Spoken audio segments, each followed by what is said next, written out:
नमस्कार दर्शकों, आज के हमारे गणेश चतुर्थी के इस विशेष कार्यक्रम में आप सभी का मैं तृप्ति बी व्यास हार्दिक स्वागत करती हूँ।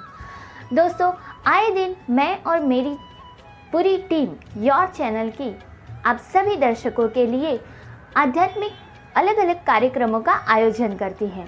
तो आप सभी ने अगर अब तक हमारी इस चैनल को सब्सक्राइब नहीं किया है तो जितना जल्दी हो सके इसे सब्सक्राइब कर लीजिए, ताकि हमारे आने वाले सभी कार्यक्रम आप सभी बिना किसी रुकावट के देख सके। आज हम आप लोगों के लिए लेकर आए हैं गणेश चतुर्थी का ये विशेष कार्यक्रम। गणेश चतुर्थी के विषय में आज हमें विशेष जानकारी प्रदान करने आ रही हैं श्रुति सुमेध पवार। गुड़ी पाड़वा स्पेशल एपिसोड में आपने उन्हें देखा है। श्रुति जी एक बेहतरीन कुशल गृहिणी है और साथ ही इन्होंने बीएससी केमिस्ट्री की डिग्री हासिल की है और सबसे बेहतरीन वह एक रंगोली की अदाकारा है। वह अलग अलग प्रकार की भिन्न भिन्न रंगोलियाँ बनाती है और यूट्यूब में काफ़ी फेमस है।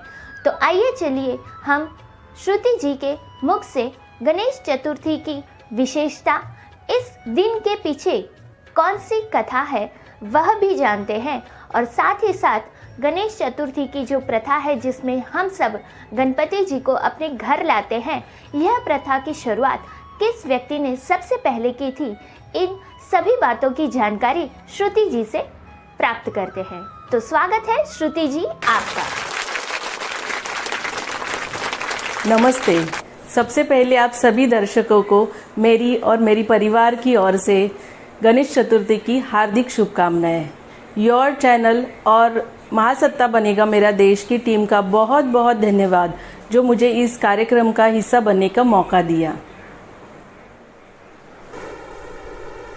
इस साल गणेश चतुर्थी का पावन पर्व 10 सितंबर 2021 को शुक्रवार के दिन पड़ रहा है।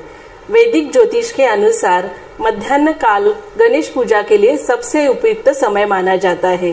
इस दौरान विघ्नहर्ता भगवान गणेश की पूजा अर्चना करने से भक्तों की सभी मनोकामनाएं पूर्ण होती है और कष्टों का निवारण होता है। वैसे तो हर महीने की चतुर्थी तिथि भगवान गणेश को समर्पित होती है, लेकिन भाद्रपद महीने की शुक्ल पक्ष की चतुर्थी तिथि को सबसे बड़ी गणेश चतुर्थी माना जाता है। माना जाता है कि इसी दिन भगवान गणेश का जन्म हुआ था। इस दिन लोग गणपति बाप्पा को अपने घर लेकर आते हैं और 10 दिनों तक उनकी सेवा की जाती है। मान्यता है कि घर में गणपति को लाने से घर के सारे विघ्न हर लेते हैं। गणेशोत्सव की धूम महाराष्ट्र में तो खास तौर पर होती है। दूर दूर से गणेश भगवान के भक्त गणेशोत्सव को देखने के लिए महाराष्ट्र में आते हैं।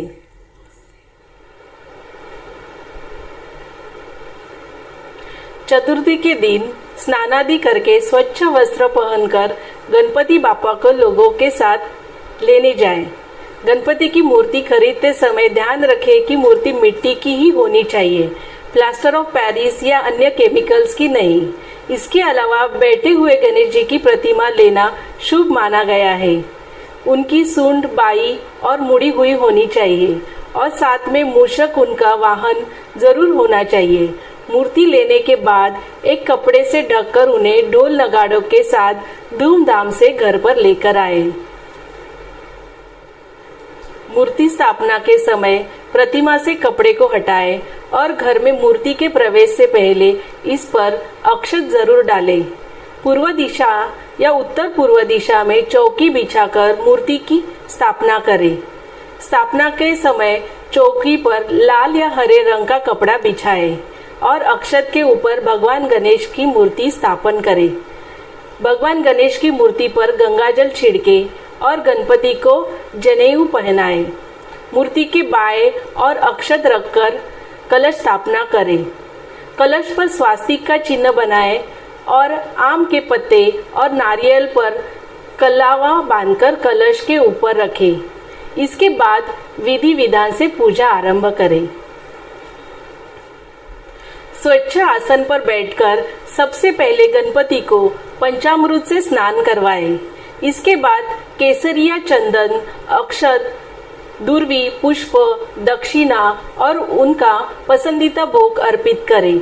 जब तक गणपति घर में रहे उस दौरान गणेश चतुर्थी की कथा, गणेश पुराण, गणेश चालीसा, गणेश स्तुति, श्री गणेश सहस्त्र नामावली, गणेश जी की आरती, संकट नाशन गणेश स्तोत्र आदि का पाठ करें।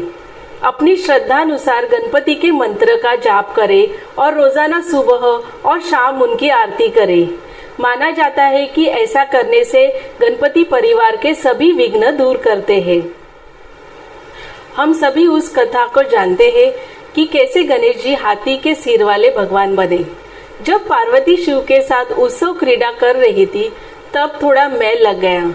जब उन्हें इस बात की अनुभूति हुई तब उन्होंने अपने शरीर से उस मैल को निकाल दिया और उसे एक बालक बना दिया। फिर उन्होंने उस बालक को कहा कि जब तक वे स्नान कर रही है वह वही पहारा दे। जब शिवजी वापिस लौटे तो उस बालक ने उन्हें पहचाना नहीं और उनका रास्ता रोका। तब भगवान शिव ने उस बालक का सिर धड़ से अलग कर दिया और अंदर चले गए। वह देखकर पार्वती बहुत हैरान रह गई। उन्होंने शिव जी को समझाया कि वह बालक तो उनका पुत्र था और उन्होंने भगवान शिव से विनती करी कि वे किसी भी कीमत पर उसके प्राण बचाएं। तब भगवान शिव ने अपने सहायकों को आज्ञा दी कि वे जाएं और कहीं से भी कोई ऐसा मस्तक लेकर आए जो उत्तर दिशा की ओर मुंह करके सो रहा हो। तब शिव जी के सहायक एक हाथी का सिर लेकर आए जिसे शिव जी ने उस बालक के धड़ से जोड़ दिया और इस तरह भगवान गणेश का जन्म हुआ।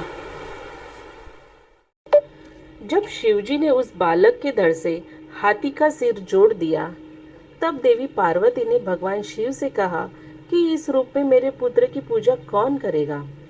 तब शिव जी ने वरदान दिया कि सभी देवी देवताओं की पूजा और हर मांगलिक काम से पहले गणेश की पूजा की जाएगी। इनके बिना हर पूजा और काम अधूरा माना जाएगा। सुखकर्ता दुखहर्ता श्री गणेश जी खाने के बड़े शौकीन हैं। उन्हें लंबोदर इसी कारण पुकारा जाता है क्योंकि उनका पेट भरा भरा और फूला हुआ है। यदि भगवान गणेश को उनकी प्रिय मिठाइयों का भोग अर्पित किया जाए तो वे जल्दी प्रसन्न होते हैं। भगवान गणपति को मीठा बहुत पसंद है। गजानन खाने के बेहद शौकीन है। उन्हें कई तरह की मिठाइयाँ पसंद है। इसमें मोदक, बेसन के लड्डू, मोतीचूर के लड्डू, गुड़ और नारियल से बनी चीजें उन्हें प्रसाद या भोग में चढ़ाई जाती है। गणेश जी की मोदक काफी पसंद होने की वजह से मोदक का प्रसाद जरूर चढ़ाया जाता है। मोदक चावल के आटे, गुड़ और नारियल से बनाया जाता है। बुधवार को गणपति को मोदक या लड्डू चढ़ाने से ऐसी मान्यता है कि अमुक व्यक्ति को कर्ज से मुक्ति मिलती है और उसके घर में समृद्धि आती है। मोदक का अर्थ है जो मोद है, अर्थात प्रसन्न देने वाला। गणेश जी की सवारी चूहे को भी अपने स्वामी की तरह मोदक अति प्रिय है। एक बार की बात है जब गणेश जी परशुराम से युद्ध कर रहे थे और तभी उनका एक दांत टूट गया था, जिसके बाद से उन्हें कुछ भी खाने से परेशानी होने लगी। तभी उनके लिए मोदक तैयार किया गया जिसे आराम से खाया जा सकता था और खाने के बाद उसका मीठा स्वाद मन को आनंदित कर देता था। भगवान गणेश को मोदक इसलिए भी पसंद हो सकता है क्योंकि यह मन को खुश करता है। शास्त्रों के अनुसार गणपति जी की सदा खुश रहने वाले देवता माने गए हैं और अगर आप मोदक शब्द पर गौर करें तो इसका मतलब होता है खुशी। गणेश जी को शुद्ध घी और गुड़ का भी भोग लगाया जाता है। अगर आपको धन की इच्छा है तो इसके लिए आप चतुर्थी के दिन सुबह नहाने के बाद भगवान श्री गणेश को शुद्ध घी और गुड़ का भोग लगाएं। बाद में ये घी व गुड़ गाय को खिला दें। ये उपाय करने से धन संबंधी समस्या से मुक्ति मिल जाती है। गणेश चतुर्थी के बाद आता है प्रभु के विसर्जन का दिन और इस दिन भी लोगों के बीच काफी उत्साह देखा जा सकता है। इस दिन को और मंगलकारी बनाने के लिए कुछ बातों का ध्यान रखना भी जरूरी होता है। भगवान गणेश जल तत्व के अधिपति है और यही कारण है कि अनंत चतुर्दशी के दिन भगवान गणपति की पूजा अर्चना कर गणपति प्रतिमा का विसर्जन किया जाता है। नदी, तालाब या पोखर के किनारे विसर्जन से पूर्व कापूर की आरती करें और श्री गणेश से खुशी खुशी विदाई की कामना करें और उनसे धन, सुख, शांति, समृद्धि के साथ मन चाहे आशीर्वाद मांगे। 10 दिन जाने अनजाने में हुई गलती के लिए क्षमा प्रार्थना भी कर ले। श्री गणेश प्रतिमा को फेंके नहीं, उन्हें पूरे आदर और सम्मान के साथ वस्त्र और समस्त सामग्री के साथ धीरे धीरे बहाएं। श्री गणेश की प्रतिमा इको फ्रेंडली भी होती है। उन्हें घर में विसर्जित करें और गमले में यह पानी डालकर अपने पास रख ले। साथ ही पर्यावरण सुरक्षित करने के भी एक पहल कर सकते हैं। गणपति उत्सव की शुरुआत 1893 में महाराष्ट्र से लोकमान्य गंगाधर तिलक ने की थी। 1893 के पहले भी गणपति उत्सव मनाया जाता था, पर वह सिर्फ घरों तक ही सीमित था। उस समय आज की तरह पंडाल नहीं बनाए जाते थे और न ही सामूहिक गणपति विराजते थे। तिलक उस समय एक युवा क्रांतिकारी और गर्म दल के नेता के रूप में जाने जाते थे। वे बहुत ही स्पष्ट वक्ता और प्रभावी ढंग से भाषण देने में माहिर थे। यह बात ब्रिटिश अफसर भी अच्छी तरह से जानते थे कि अगर किसी मंच से तिलक भाषण देंगे तो वहां आग बरसना तय है। तिलक स्वराज के लिए संघर्ष कर रहे थे और वे अपनी बात को ज्यादा से ज्यादा लोगों तक पहुंचाना चाहते थे। इसके लिए उन्हें ऐसा सार्वजनिक मंच चाहिए था जहां से उनके विचार अधिकांश लोगों तक पहुंच सके। इस काम को करने के लिए उन्होंने गणपति उत्सव को चुना और इसे सुंदर भव्य रूप में दिया, जिसे आज हम देखते हैं। हिंदू धर्म में कोई भी पूजा पाठ या शुभ काम भगवान गणेश की पूजा के और आरती उतारे बिना शुरू नहीं की जाती। गणपति जी को प्रथम पूज्य देवता की उपाधि प्राप्त है, इसलिए हर शुभ कार्य में सबसे पहले उन्हें याद किया जाता है, उनकी पूजा की जाती है। शास्त्रों में बुधवार का दिन भगवान गणेश को समर्पित है। गणेश जी की विघ्नहर्ता कहते हैं, सारे दुखों और कष्टों को हराने वाले। वह भक्तों की सभी बाधाएं, रोग, शत्रु और दरिद्रता दूर करते हैं। बुधवार के दिन गणपति की पूजा और उपासना करने से सुख समृद्धि बढ़ती है और बुद्ध दोष भी दूर होता है। माना जाता है कि इस दिन भगवान गणेश की पूजा करने से उनकी कृपा प्राप्त होती है। मान्यता के अनुसार बुधवार के दिन विघ्नहर्ता भगवान गणेश की पूजा करने से विशेष लाभ होता है। श्रुति जी, आज आपने हमें जो गणेश चतुर्थी के विषय में जानकारी प्रदान की है और इसमें हमारी जो जानकारियां हैं उसमें आपने वृद्धि की है, इसके लिए आपका तहे दिल से हम सब शुक्रिया अदा करते हैं। दर्शकों, श्रुति जी ने तो हमें बताया कि गणेश चतुर्थी की शुरुआत सबसे पहले लोकमान्य तिलक जी ने की थी। लोकमान्य तिलक जी ने इस दिन की शुरुआत की थी ताकि क्रांतिकारी लोग इकट्ठा होकर मिल सके, अंग्रेज़ों के किसी भी तरह के दबाव के बिना, किसी भी डर के बिना। और सही भी है दोस्तों, क्योंकि आज भी ऐसा होता है कि जिस घर में हम गणपति जी की स्थापना होती है वहाँ सबसे पहले दर्शन करने जाते हैं ताकि गणपति जी हमारे जो सारे विघ्न हैं उन्हें हर ले। और इसी बहाने से सगे संबंधी अपने घर जाते हैं, एक दूसरे से मिल पाते हैं, अपनी दुख सुख को भुलाकर एक होकर गणपति जी की आराधना पूजा करते हैं।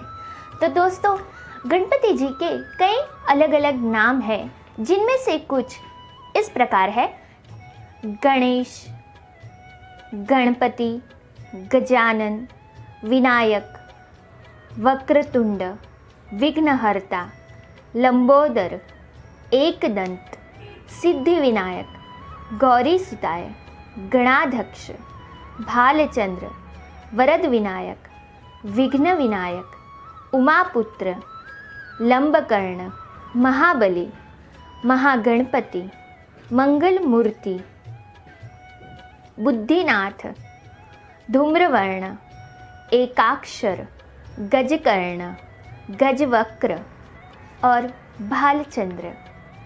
दर्शकों, इसके अलावा भी गणेश जी के कई अलग अलग नाम हैं और नाम के पीछे कई अलग अलग कथाएं भी प्रचलित हैं।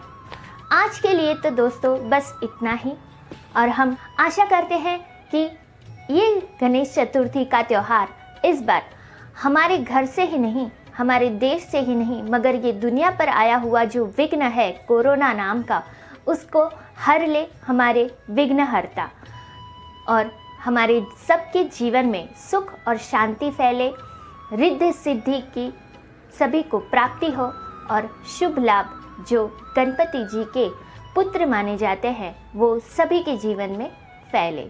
इसी आशा के साथ बोलो गणपति बाप्पा मोरया।